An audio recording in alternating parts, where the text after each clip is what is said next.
Prime Minister launches over 4 million kina projects. Plan to contain ASF announced.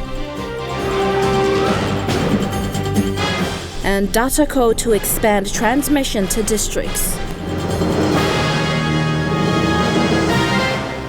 This is National EMTV News with Helen Seah. Good evening and thanks for joining us for Saturday's news.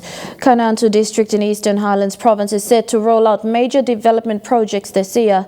Projects worth over 5 million kina were launched yesterday in Vanuatu by Prime Minister James Marapa, witnessed by local leaders and communities. Some of these projects include the Vanuatu markets, mortuary, administration building complex, road ceiling and hydropower, among others.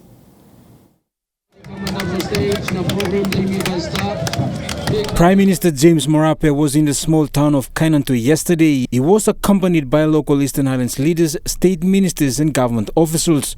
Marapa was there to launch major projects for the Vanuatu district. Among the projects is the 4 million Vanuatu market, Vanuatu Okapa road ceiling, Vanuatu town ceiling and hydropower station project. The Prime Minister also encouraged locals to focus in the agriculture and SME sector. So, Mississippi starting going to look in next 10 years.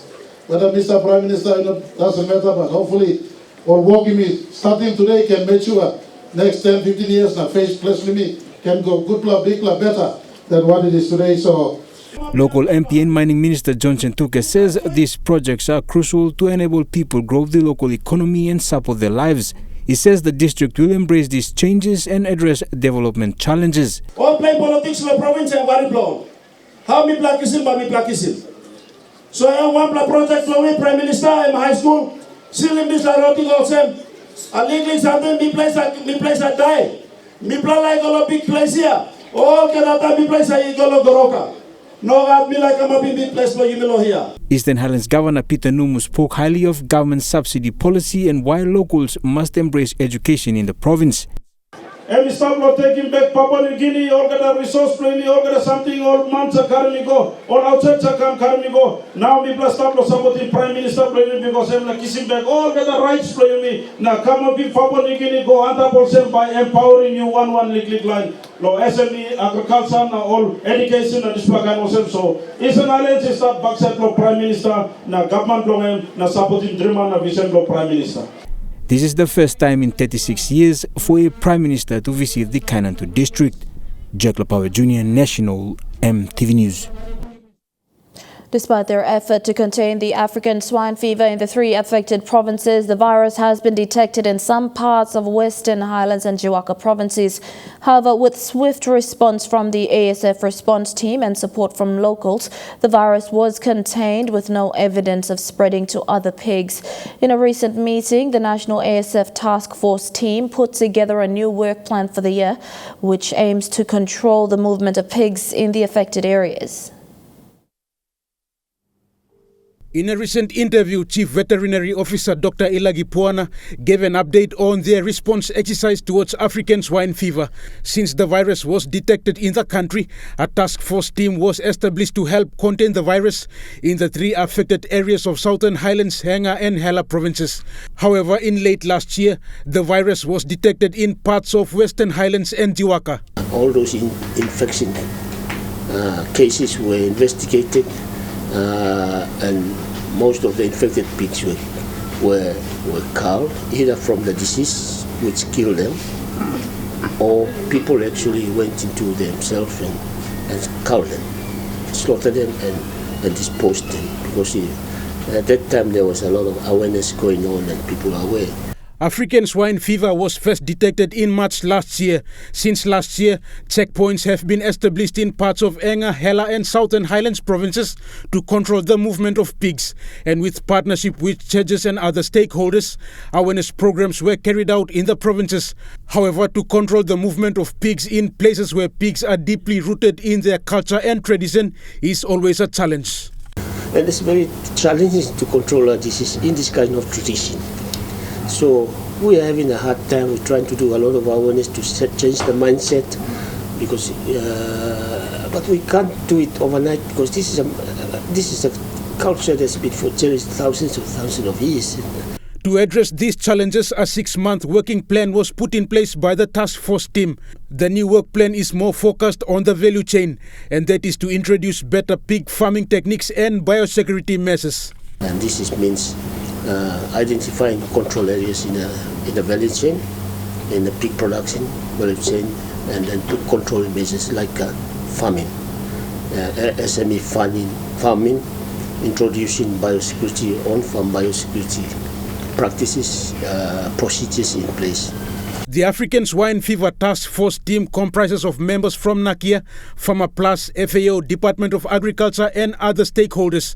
And their 6-month working plan will end in June, with another working plan to be introduced in the next 6 months following monitoring and evaluation. This is why we get into more organized farming, to get this pig into a more economic benefit rather than just social and cultural, so that people can realize that, I get money out of it, I pay school fees, and I need to look after these people. I need to listen to Nakia people. So hopefully the mindset will change that way. Rayon Lakingu National, MTV News. Southern Highlands and Hela provinces are the only 2 provinces in the Highlands region that are yet to be connected to the national transmission network by PNG DataCo. Since the fibre optic cable landed in Vanuatu last year, DataCo has successfully connected main centres in the Momase, NGI and Southern region. CEO Paul Comboy says the next step for DataCo is to expand to key districts in the country. In the islands, PNG DataCo CEO Paul Comboy gave an update on current works of the National Transmission Network, saying all provinces in the Highlands region are successfully connected, with Southern Highlands and Hela provinces yet to come online. We have basically completed the 6 provinces already. It's only mainly to Tari now that we are waiting for the government funding now. When the funding is available, we'll be able to complete that. With works on a main electricity transmission from Hela to Mount Hagen in progress, Comboy says this will help DataCo complete the connection once the power project is completed. Another dependency is also PNG Power. PNG Power is working on a big transmission line from Hela all the way down to Hagen. So once they completed that, we'll be able to piggyback on that transmission line and string fibre up that way. The National Transmission Network under the Kumul Submarine Cable Network first landed in Vanuatu in January last year. Since then, it has run through all major centres in the Momase, NGI and Southern region. This has seen an improvement in data connectivity and an increase in consumers utilising the new system. As we speak now, we are quite overwhelmed in terms of connectivity requests. So we're looking to beef up manpower to make sure that we relieve those deliveries on time. Most of the customers are still waiting for connectivity. Yeah. With this, a priority of DataCo now is to connect the transmission network to all districts in the country. We are looking at expanding to districts now. Key areas in line with the government agenda for those economic zones. We're trying to provide services to those regions now. That's our main priorities. Yeah. Meanwhile, NICTA CEO Kila Gulo Vui says a further decrease in internet wholesale prices is expected in March this year. An amended determination was issued effective from 1 January 2021. Under that arrangement, under that particular regulation, we expect the wholesale rates, will continue to come down. At the end of March, we expect DataCo to review its wholesale prices with a view to bringing those rates down. Stanley Over Jr., National MTV News. Acting Managing Director of Kumul Telecom Holdings, Jesse Wangua, has commended PNG DataCo for successfully decommissioning the Australia to PNG submarine cable 2 in Port Moresby yesterday. The decommissioning signals the transformation of PNG's communications sector to a modern and improved system with ample capacity to meet the current voice and data requirements in the country. With KTH embracing these transformations, the company is focused on achieving government's objectives by enhancing wholesale core infrastructure in support of PNG DataCo's rollout of the Coral Sea cable system. Mr. Wangua also commended Telecom PNG, who was instrumental in landing the APANG system in Port Moresby 15 years ago. He says KTH remains focused in aligning its resources in delivering common business objectives for the government, the business community and the people. You're watching Saturday's news. We'll have more stories after these messages. Stay with us.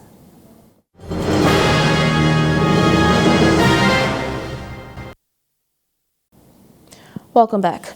Fisheries Minister Dr. Lino Tom says economic zones will assist provinces grow the local economy and benefit people. Minister Tom says under the National Fisheries Authority, dialogue with provinces will see more feasibility studies carried out to see the potential of further investments. The Fisheries Minister says provincial governments must work with NFA, investors and the state to facilitate opportunities in this sector. With the national government identifying special economic zones in the country, the Fisheries Minister says the vast resources in the country must be tapped into for economic growth and empowerment. Minister Tom says the Marapa Basil government is keen to expand on this agenda. Given the development challenges we have, especially those remote provinces, one of the main policies I think Marapa has come up with is to actually give them these special economic zones to empower them to actually bring businesses to their provinces, so they will be able to get other services to come with it. He says not just levels of government will benefit, but resource owners as well. With the economic zones and opportunity, provincial governments have been called to partner with the National Fisheries Authority as the regulator of the industry to venture into agreements for fisheries projects. The Fisheries Minister says feasibility studies have commenced in some provinces. Them to go into putting up their business plan, for the relevant officers to do a proper, survey, feasibility study, checking whether the marine resources along those areas are good for commercial enterprises. So it's like I said, it's non-binding and it's just the first step. And based on all those studies and the studies they present to us, if we see it's commercially viable, we might give them the okay. While this may take time to finalize potential fishing projects at a bigger scale, Minister Tom is optimistic about huge investments in this industry. He says through NFA, technical support will be provided at all costs to assist provinces develop potential fisheries projects right to exporting of products. Us, as Ministry of Fishery and the National Fisheries Authority, we are just there to provide them technical support. And based on all the studies and feasibility studies, if we see that the project is feasible, we will assist them.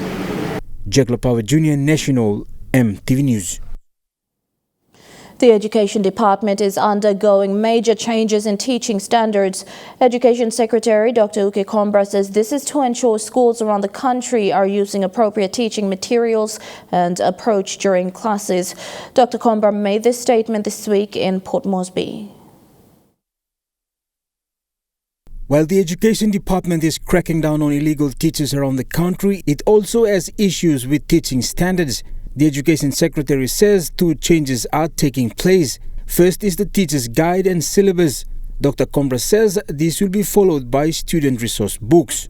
And we have standardized that so that everyone across Papua New Guinea, they have the same number of periods. They teach the same subject, like the lesson plans we call them. They have the same lesson plans right across the whole country. So we have tried to standardize the whole process so that every teacher have a standard syllabus, same content, same outcomes, so standards we want them to achieve for every student in the classroom. The Education Secretary also highlighted that another major move is the structure of grades. Prep classes have been moved to early childhood while grades 1 and 2 into primary sector. He says this is a crucial reform for the education sector in the country. But our emphasis will be from prep and up to grade 12 of 13 years. That will be compulsory. When we do have the kindergarten component, then a school would be a fully fledged early childhood education center or a preschool.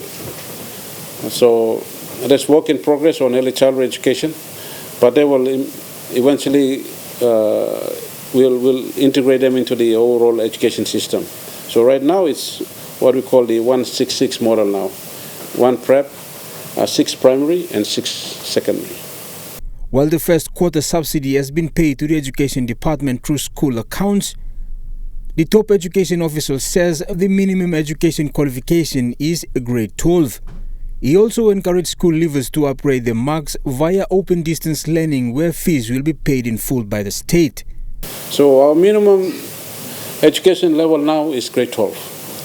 So any person, irrespective of age, there is no age limit for food. You can be grade.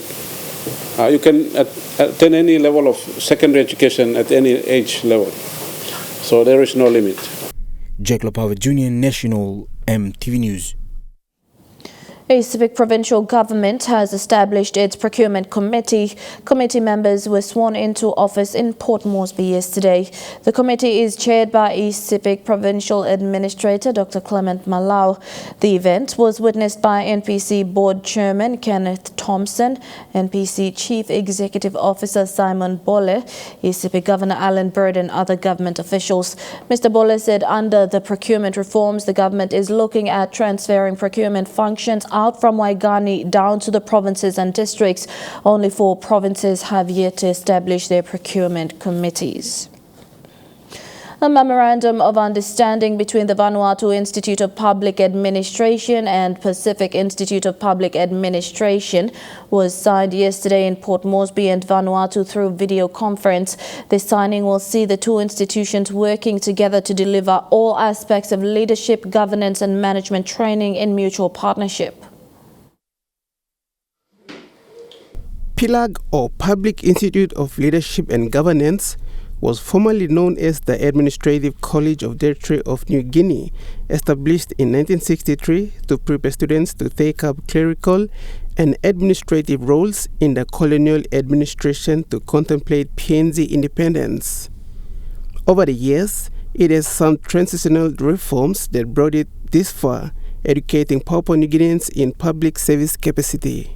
There were some reforms done to transition the college to a public sector in-service training provider, and was targeted at meeting the training needs of public servants. And that reform occurred in 1993. The then administrative college was transformed to the then Papua New Guinea Institute of Public Administration. Through an act of parliament, the Papua New Guinea Institute of Public Administration Act. PILAG is the institution that immensely contributed in the public service capacity of Papua New Guinea.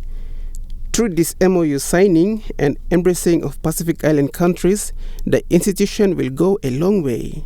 Over time, it continued to focus on inducting new recruits from universities, from private institutions, who are entering the public service, and the intention is to continue to upskill and capacitate public servants in areas of public administration, public sector accounting and financial processes, public sector human resources, and information technology. Thereafter, further reforms occurred in 2017. The PILAG Act came to force on the 27th of March 2018, and that carried an important agenda. It is again, while it continued the intention to build important capacities in the public sector, one of the things that was introduced into the conversation, I believe, was the need to begin to embrace the Pacific. Since its inception in 1963, PILAG has played very important roles in Papua New Guinea's public service capacity. And with this partnership with Vanuatu Institute of Public Administration, or VPAM, it hopes to continue to deliver the best. A bit of history on PILAG. Everyone has a history. Ours began in 1963 as an administrative college. As the Secretary has mentioned earlier in his speech, which was before PNG independence in 1975, to lay a building blocks of nation building by developing fundamental administrative skills of a would-be a new nation called Papua New Guinea. In the early 90s, our name evolved into PNG Institute of Public Administration. The focus at the time was more on the administrative continuity, institutional development, and a brand of personal development that was already exposed to the dynamics of the public service challenges. When our people who were colonizing us and taking up those posts, when they leave, PNG had to carry on and move on. That's why this institute played a very important role during that period. Alexis Sengi, National EMTV News. The Chinese community and friends from all over Port Moresby gathered at Alibi Harbour City to celebrate their New Year last night, a very important day to celebrate in the Chinese culture. There were performances by the Cathay Club Jong Jumpers. The Chinese community gathered at Alibi last night, the day on which their new year falls, to celebrate. They started their celebrations on Wednesday, and today will be the last day of their celebration. According to the Chinese culture, this is the year of the ox. This year, the Chinese New Year is the metal ox, and oxes signify honest people, diligent people, and hardworking people. So, Year of the Ox is birds. The people of the Year of the Ox, yeah, they're going to have a good year this year, especially if you're hardworking. So everyone's been affected by COVID, but if you're hardworking, you'll succeed this year. The Jong Jumpers performed the lion dance for a better 2021 for the Chinese people. They entertained everyone who were present and also to ward off evil spirits. So lion dancing for Chinese New Year is about bringing prosperity, and it's auspicious for the business houses that we perform it for. And when we do perform it, the main goal is to ward off the evil spirits and have fun at the same time. So everyone's in good spirits, everyone's jovial, and together with the team, we hopefully bring a little bit of laughter and joy into the people's lives. Not only were the Chinese community present, but people from other nationality and the nationals were there to celebrate the new year with their friends. From the Cathay Club, it was a hectic week with the performance of the lion dance in other business houses around Port Moresby, but it was all worth it. I'm running on adrenaline right now. I've been doing this for 3 days already with minimal sleep, but it's the passion every year that keeps me going. As a kid, I just used to think about lion dance all the time, and now it's my turn to pass on my knowledge or what limited knowledge I have onto these guys, and hopefully we can bring up a better Papua New Guinea, better Papua New Guineans, and that will lift everyone together. I just want to say to everyone, Gung Hei Fat Choi, and have a good 2021 and stay healthy and stay safe. Gertrude Gabi, National EMTV News. National EMTV News continues with stories making headlines overseas after the break. Don't go away.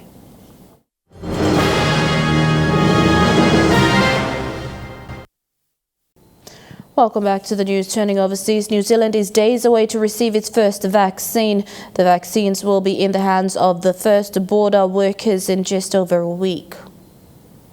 In position and switched on, these are the first pictures of the ultra-low temperature freezers that will store our Pfizer-BioNTech COVID-19 vaccines, keeping them below that crucial minus 70 degrees. Now all we need are the vaccines, and they're almost here. New Zealand's first batch of the Pfizer-BioNTech COVID-19 vaccine is set to arrive in New Zealand next week.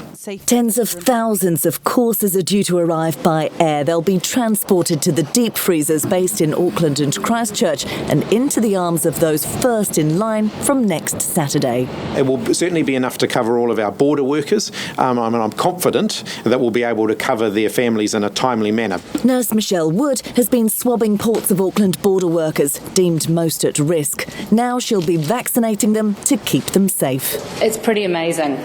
We've been now part of COVID for over 12 months, so now that we've got to this point, to have the vaccination here and to be part of that is pretty awesome.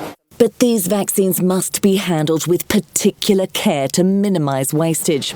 Michelle is among the first 100 vaccinators undergoing special online training in preparation, kicking off a mammoth task. Never before have we vaccinated our team of 5 million in such a short space of time. And it will take time, all year in fact, but the vaccinators are gearing up. Nursing for me has always been a little bit about helping and being there for people at a time of need, and what is more important than protecting us against a pandemic. From next week, there'll be weekly deliveries amounting to almost 250,000 courses of the vaccine by the end of March, and no shortage of people ready to roll up their sleeve and play their part. On the last day of Donald Trump's impeachment case, the prosecution has used the words of the rioters to demonstrate the influence by the former president. Our president wants us here. We wait and take orders from our president. The words of those caught in the fury of January 6th read out in the Senate and bolstered by videos from that very day. Proud rioters filming themselves trying to call the former president to show him just how far into the Capitol building they'd made it. He'll be happy. What do you mean? We're fighting for Trump. This is how the prosecution punctuated a meticulous two-day presentation, matching Trump's own words. We're going to walk down to the Capitol. To those of the insurrectionists. We are going to the Capitol. And tearing apart the defence's main argument that there is no evidence of a direct link between this. You don't fight like hell, you're not going to have a country anymore. And the hellish fighting that followed. He had spent months using the unique power of his bully pulpit to spread that big lie. They allege Trump gave courage to white supremacists and encouraged violent rhetoric by welcoming supporters like this. The only good Democrat is a dead Democrat. To visit him at the White House. They pointed to Trump's own tweets accusing him of first inspiring the siege at the Michigan Capitol in April. A protest that bears a striking resemblance to that which unfolded just months later. It was a preview of the coming insurrection. But having spent hours reliving the violence of the past, the impeachment team turned to the future, reminding the Senate that all of this is being blamed on a man who swore an oath to protect the country and its people. And that man could swear that oath again. If we let it go unanswered,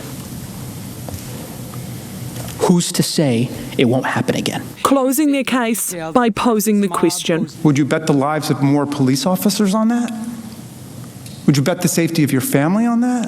Trump's team will show their hand tomorrow. Senate's adjourned. Having already declared they plan to keep it short, no promise of sweet.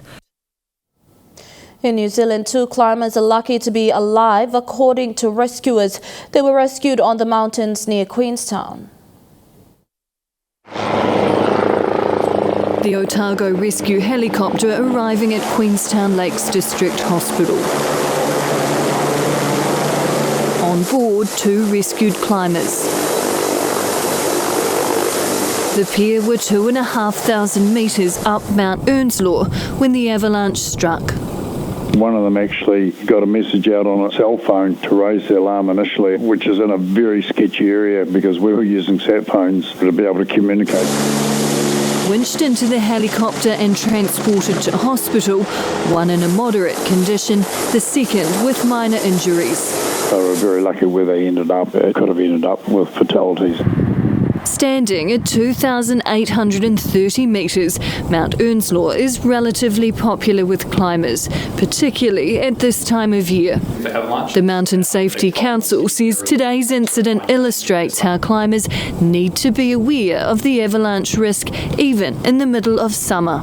It's possible to have dangerous avalanche conditions at any time of year if you have the right combination of weather, snowpack, and the slope that you're on. Something these rescued climbers now know all too well.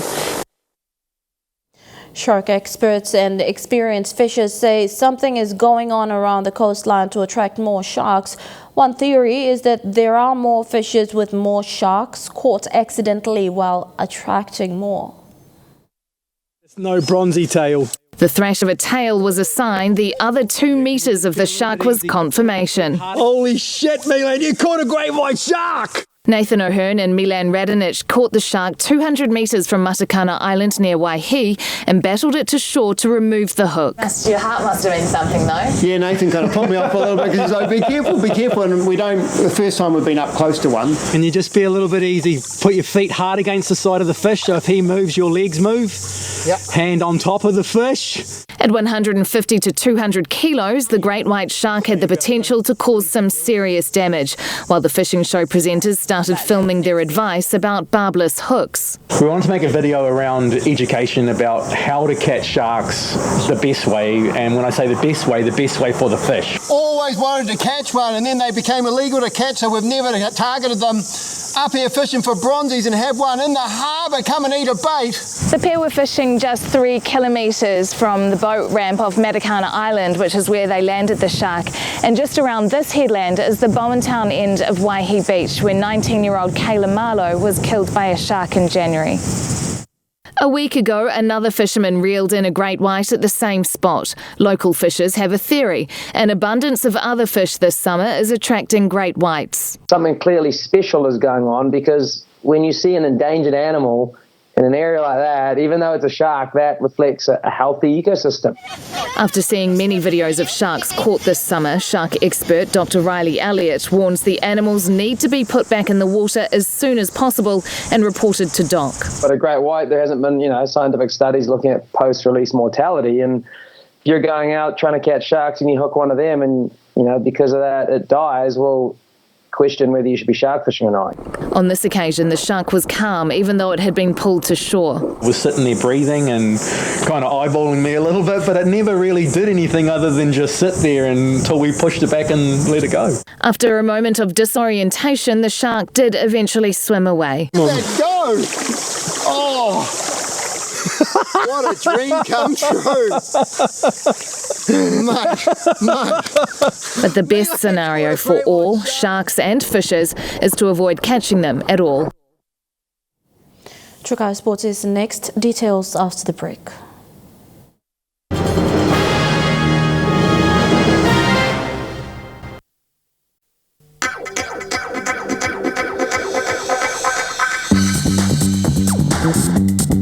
Trukai Sports.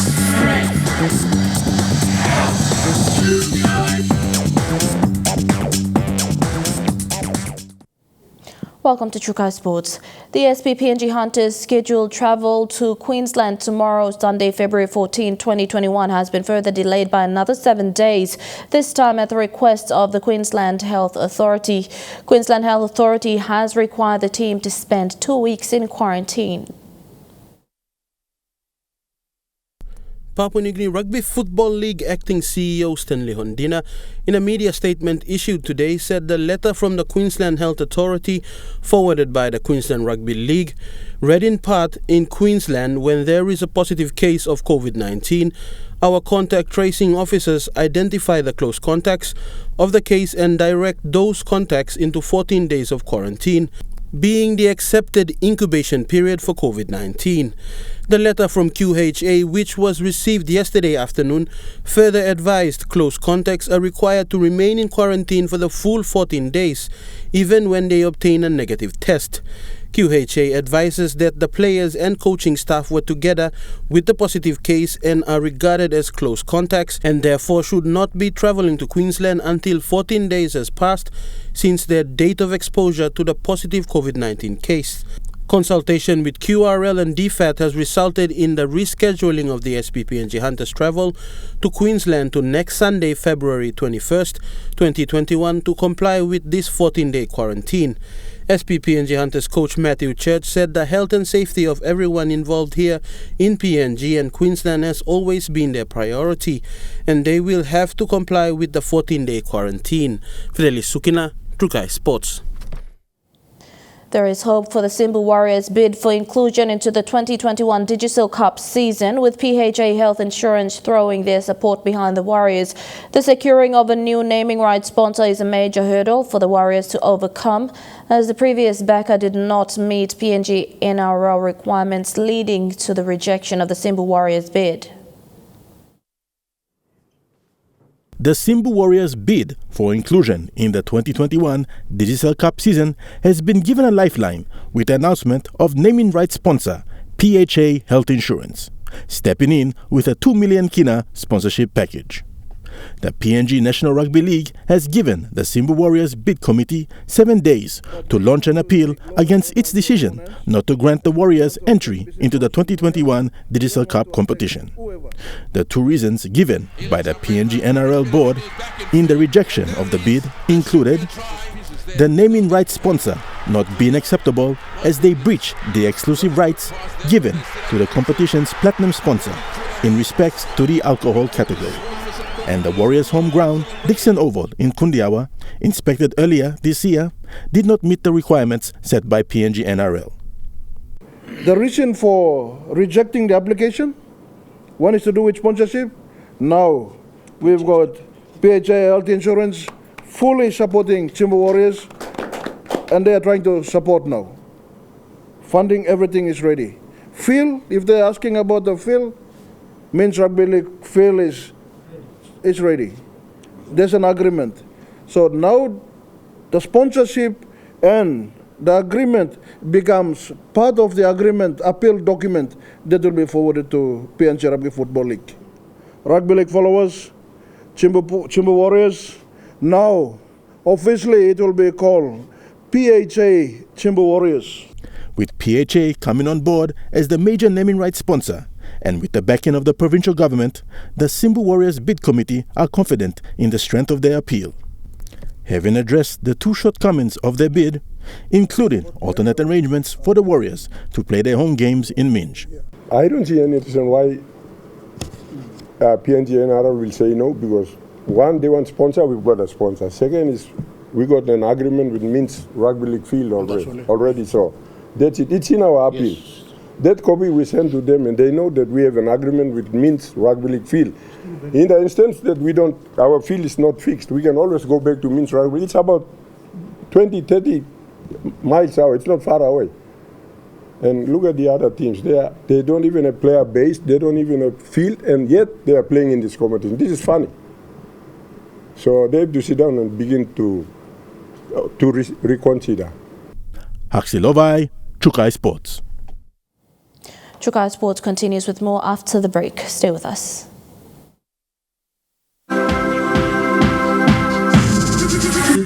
Chukai Sports. Welcome back to Chukai Sports. The Australian Open is becoming more bizarre, with Novak Djokovic injured and angry fans forced to leave the stadium because of COVID restrictions. Lasting against American Taylor Fritz with a painful right side injury, witnessing a first in his career. You must be home by 11:59 p.m. tonight. Therefore, all patrons are required to leave the arena now. Play was stopped at 11:30 local time. Disgruntled fans ushered out, with the new Victorian lockdown coming into effect at 11:59. Djokovic somehow went on to win in 5 sets. Well, I know it's a tear, definitely, of the muscle, so I don't know if I'll manage to recover from that in less than 2 days. I don't know. Aussie hope Nick Kyrgios has been bundled out in 5 sets. How's this? Serving an underarm ace to go 2 sets to love up against high-flying Austrian Dominic Thiem. Kyrgios, though, fell away 2 gruelling hours later, losing in 5 sets.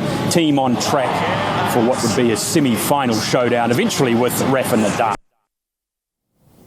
The longest day race event kicked off today. Here is an update by One News. 39 years people have been lining up for the longest day at Kumara Beach. We are expecting a clear day. A light relief for athletes, especially those who have battled through the elements before. Oh, nervous, but yeah, I think good to get this thing going. Ninth time doing it, does it feel the same? Here you are this morning on this beautiful West Coast morning. Possibly feels a bit more daunting now because I sort of know more about what I'm getting into. Dougal Allen starting the race how he intended to finish, out front. But as daylight broke through, so too did second seed Sam Manson, the first to get to Deception River. With a 2.5 minute lead, women's second seed Ellie Wilson hot on their heels, Simone Mayer clinging on to seasoned coast-to-coaster Elena Usher. The pair going into Goat Pass 30 seconds behind Wilson, powering through to then take a 30-second lead. Manson not keen on making friends, arriving for the kayak leg at Mount White with a 6-minute lead. Allen's support crew also running a slick operation. I guess that comes with 8 years' experience. But how's this for the battle of 40-somethings? Mayer arriving just seconds before Usher. But when it comes to transitions, you've got to be quick. Usher hot out of the blocks, heading for the Waimakariri Gorge Bridge. A real two-horse race in both divisions. It'd be Dougal Allen to pull off a comeback win. His name engraved in coast-to-coast glory for the second time. The Canterbury Magicians have pulled off a major upset to take the Women's Super Smash T20 cricket title. Led defending champs Wellington's batting effort with 47 off 45, but today the run rate wasn't there. The Blaze struggling to 125. Canterbury's chase seemed to hit a major obstacle when Amelia Kerr pulled off a spectacular hat-trick. Bowler straight through, wrong end. She's an absolute champion, this one, Amelia Kerr. It is the run, got it! Hat-trick! Kate Ibrahim and Leah Tahuhu kept the run chase alive. This the turning point of the match.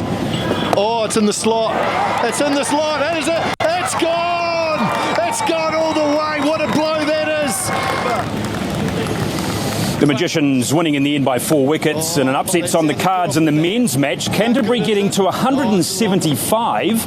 A short time ago, Wellington 90 for 3 with 10 overs to go. And that story wraps up Trukai Sports, the weather report for the next 24 hours after these messages. Stay with us. Trukai Sports.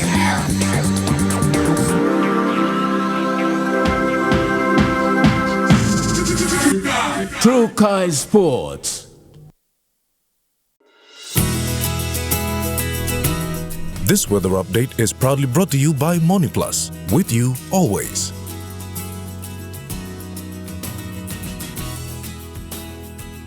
I'll look at the weather forecast for this afternoon and tonight. In the southern region, cloudy periods with brief evening showers in Port Moresby, cloudy with a few showers in Daru, cloudy periods with a few evening showers in Kerema. Alatau, mostly fine, evening showers and possible thunderstorms in Popondetta. In the Mamasa region, cloudy with a few showers in Lae and Medang, showers and thunderstorms in Wewak and Whanimo. In the New Guinea Islands region, cloudy with some showers in Lorengau, Kavieng, Kokopo, Rabaul and Kimbe, and showers with possible thunderstorms in Buka. And in the Highlands region, cloudy with some evening showers in Mount Hagen and cloudy periods with a few evening showers in Goroka, Kundiawa, Mendi and Wabeg.